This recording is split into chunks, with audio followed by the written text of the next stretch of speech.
Before Kendrick Lamar became one of the most influential voices in hip-hop, he was just a kid from Compton, California, absorbing the harsh realities of life around him. Kendrick Lamar Duckworth was born on June 17, 1987, in Compton. His upbringing in one of the most notorious areas in the U.S. would later shape his unique perspective on life, crime, and survival. He grew up witnessing the gang violence that plagued his neighborhood, an experience that would deeply influence his storytelling. Kendrick's parents, originally from Chicago, moved to Compton to escape the dangers of their hometown, only to find themselves in a different kind of battlefield. Despite the challenges, his father instilled discipline, while his mother nurtured his creativity, which led Kendrick to pick up a pen at an early age. As a teenager, Kendrick adopted the stage name K. and released his first mixtape at just 16. This mixtape, Youngest Head in Charge, quickly gained local buzz and led him to join Top Dog Entertainment, a label that would become his home throughout his career. Through TDE, Kendrick grew alongside artists like J-Rock, Schoolboy Q, and Abe Soul. But it was his 2010 mixtape, Overly Dedicated, that started turning heads on a larger scale. The mixtape caught the attention of Dr. Dre, who saw something special in the young Compton MC. Kendrick's breakthrough came with his debut studio album Good Kid, Mad City in 2012, a project hailed as an instant classic. The album chronicled his experiences growing up in Compton, navigating the tension between his aspirations and the violence surrounding him. This concept album solidified Kendrick as more than just a rapper. He was a storyteller, weaving together cinematic narratives about youth, survival, and identity. Tracks like Swimming Pools and Mad City showed his lyrical depth, while his collaborations with legends like Dr. Dre confirmed his place in hip-hop's elite. But Kendrick didn't stop at personal stories. With To Pimp a Butterfly, he explored broader themes of racism, black empowerment, and systemic injustice. Released in 2015, this album became a cultural landmark, with songs like Alright becoming anthems for the Black Lives Matter movement. Kendrick's political voice became louder as he matured as an artist. His powerful performances at the Grammys and his continued exploration of social issues on albums like Damn cemented his reputation as a voice for the voiceless. He wasn't just telling his story anymore, he was telling the story of a generation. In 2018, Kendrick made history as the first rapper to win a Pulitzer Prize for his album Damn, a testament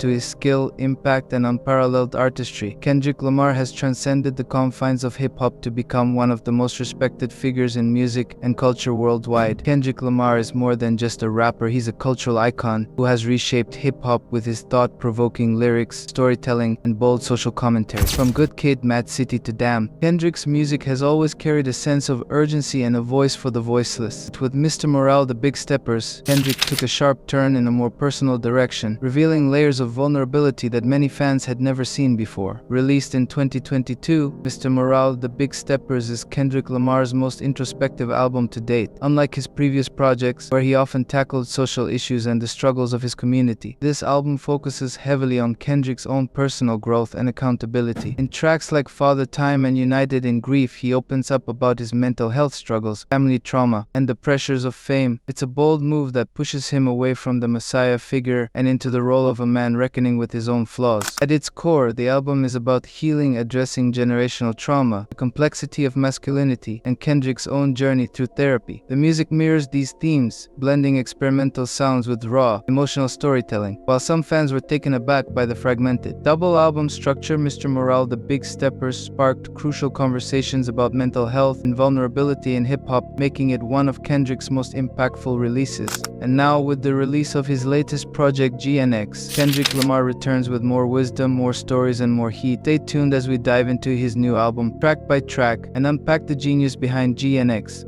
Kendrick Lamar's GNX landed without warning, continuing his tradition of pushing the boundaries of how albums are released. Dropping on November 22, 2024, GNX is named after his beloved classic Buick, a car that symbolizes journey through life and success. In true Kendrick fashion, he defied the typical album rollout, reminding us that he is here to do things his way, on his own time. At the heart of GNX lies a deeply personal narrative. Kendrick uses the car as a metaphor for his journey, driving through memories, struggles, and triumphs. He explores themes of personal growth, the pressures of fame, and a reflection on his role as a voice for his community. As with previous albums, Kendrick doesn't shy away from addressing broader societal issues. On GNX, he reflects on his past while confronting the weight of his influence. He takes us back to his roots in Compton, all while navigating his current place in the spotlight. Throughout the 12 tracks, he questions what it means to grow, evolve, and maintain authenticity in a world constantly trying to shape you. From the very first track, Kendrick is in full introspective mode. He begins by addressing the pressures he's felt over the years, even dropping a reference to Lil Wayne and how he's questioned whether his success has let his heroes down. The track Waxed Out Murals sets the tone with its somber production and reflective bars, showing Kendrick in a moment of deep self-evaluation. Tracks like Squabble Up and Stick Talk are Kendrick's return to political commentary, where he discusses the ongoing struggle for social justice. This time, the anger feels more subdued, almost as though he's tired of repeating the same battles. His voice now feels more like a teacher's, someone who's seen it all and is imparting wisdom, rather than reacting in fury. Sonically, GNX is a blend of Kendrick's past styles. The jazz and funk influences from To Pimp a Butterfly make a return, layered with modern trap elements, creating a fusion that mirrors his complex lyrical themes. Producers like Soundwave, Mustard, and Jack Antonoff contribute to the diverse sound, each bringing something different to the table. One standout track, Luther, sees Kendrick reunite with Sa over a sample of Luther Vandross' If This World Were Mine. The smooth production contrasts Kendrick's heavy lyricism, making it one of the more emotional moments on the album. GNX is a reflection on what it means to return to where you started while understanding how far you've come. Kendrick examines the sacrifices he's made, the relationships he's strained, and the world he's tried to impact. It's clear that GNX is not just an album, it's a journey, both for Kendrick and for us, the listeners. It's yours. Whose world is this? Alright, buckle up, cause we're diving into some heavy shit right now. Kendrick Lamar just kicked off his surprise album GNX with the track Waxed Out Murals, and let me tell you, this is no soft entry. This is Kendrick coming straight for the jugular, pissed off, unfiltered, and ready to take on everyone. This ain't just another rap track, it's a statement. The first song since his public beef with Drake, and yeah, he's addressing that head on. Siento aquí tu presencia, la noche de anoche, y nos ponemos a llorar.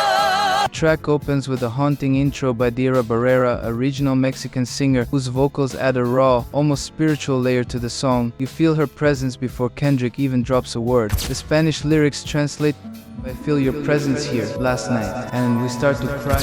It's almost like Kendrick's paying respect to something lost, maybe his peace, maybe the legacy he's been fighting to protect. But make no mistake, it's a dark tone setter. He's preparing us for war. Then Kendrick comes in with that opening line.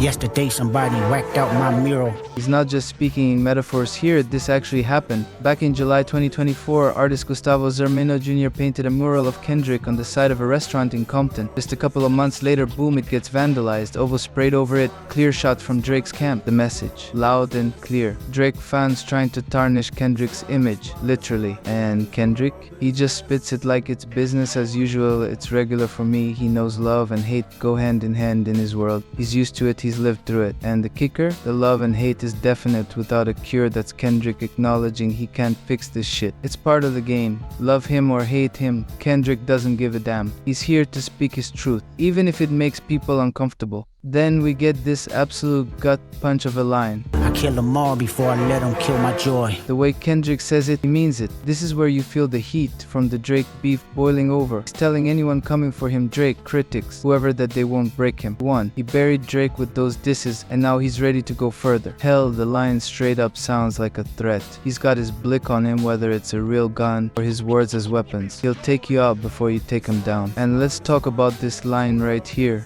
I never lost who I am for a rap image. Kendrick's basically throwing shade at every rapper who puts on a fake persona for clout. In a game where everyone's trying to be something they're not, Kendrick's staying true to himself. He's not dressing up for the cameras, not hyping himself up with bullshit. It's that authenticity that's kept him at the top of the game for so long. He's not playing a role, he is the role. But here's where it gets deep.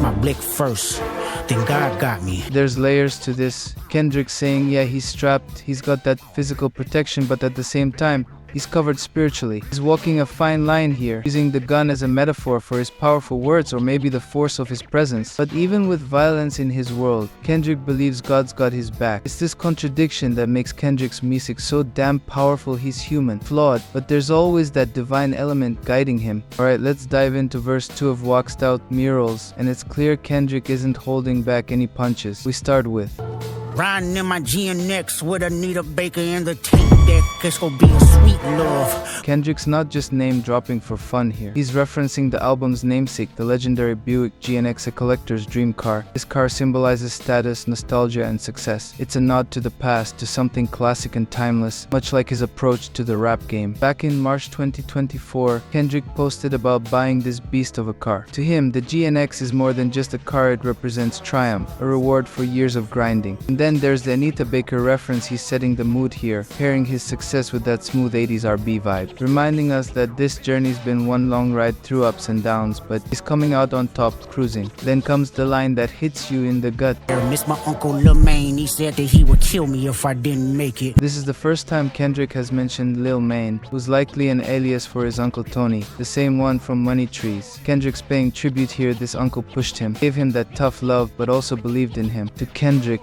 this is more than success. It's about living up to that belief, keeping a promise to someone who saw greatness in him before anyone else. But it goes deeper. Kendrick says, now I'm possessed by a spirit and they can't take it. it's not just about making it. He's got this fire in him, a spirit, maybe his uncle's spirit, that pushes him harder, makes him unstoppable. No one can take that from him. Kendrick's always been driven by something bigger than himself, and now that energy is what's fueling his rise to the top. And then we get a name drop that shifts the tone. Used to bump the Carter 3, I held my rolly chain proud. Kendrick's reminiscing on his early days coming up while listening to Lil Wayne and Icon, a blueprint for success. But then Kendrick hits us with the twist. But irony, I think my hard work let Lil Wayne down. Kendrick's reflecting on a bittersweet moment here. He got chosen to headline the 2025 Super Bowl in Lil Wayne's hometown of New Orleans, but Wayne wasn't picked. Wayne had publicly expressed his desire to perform at the halftime show, and Kendrick, while proud of his own success, feels that maybe he inadvertently let one of his idols down. It's a wild twist of fate. Wayne was Kendrick's hero, but now Kendrick's at the top, taking opportunities Wayne was dreamed of. It's not guilt, but it's this irony that sits heavy. Then Kendrick switches gears. Quite frankly, plenty artists, but they outdated. Old flows trying to convince me that you they favorite. He's not just taking shots at Wayne here, but the whole generation of rappers who are stuck in the past, riding old waves. Kendrick's making it clear he's not interested in being anyone's favorite if it means sacrificing his art. A double entendre, I want y'all to feel it. This line is Kendrick straight up telling us he's not here for the lyrical gymnastics. Yeah, he can do the metaphors and wordplay better than most, but that's not what this track is about. He wants you to feel his words. Every single line has weight. And then we get one of the boldest lines of the track. Old soul, probably built them pyramids. Kendrick's not just playing around here. He's claiming that his spirit is so ancient, so wise, he could have been the one stacking those stones in Egypt. It's a flex on a cosmic level, tying his modern-day dominance to an eternal legacy.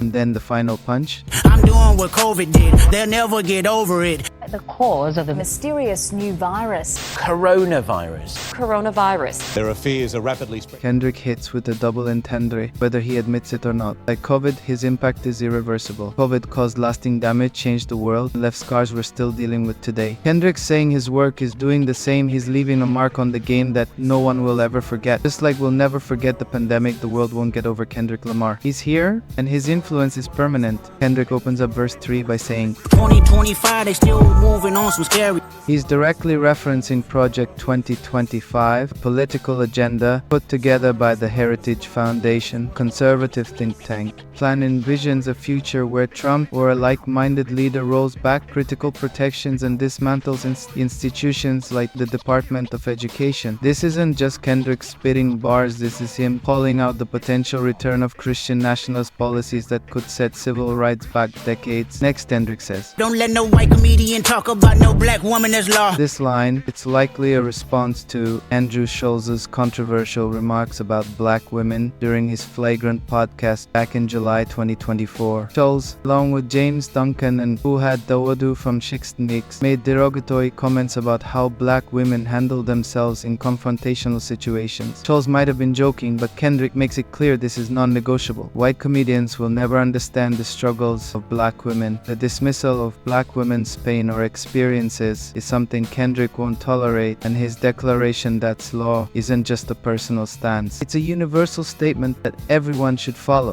Musically, what stands out in verse 3 is how the production shifts. The beat, produced by a lineup of greats like Soundwave and Jack Antonoff, takes a darker, more aggressive turn to match Kendrick's tone. There's this subtle use of dissonance in the piano keys layered beneath the beat, reflecting the tension and urgency in Kendrick's words. You can also hear the bass hitting harder in this verse, almost like an exclamation mark after every politically charged line. This is just the beginning. Wacced Out Mural sets the stage for an album that's gonna challenge, provoke, and inspire. It's Kendrick at his finest, unfiltered, honest, and ready to confront the world. Stay tuned, because we're diving into every track of GNX right here. Don't forget to like, comment, and subscribe for more deep dives into the genius of Kendrick Lamar.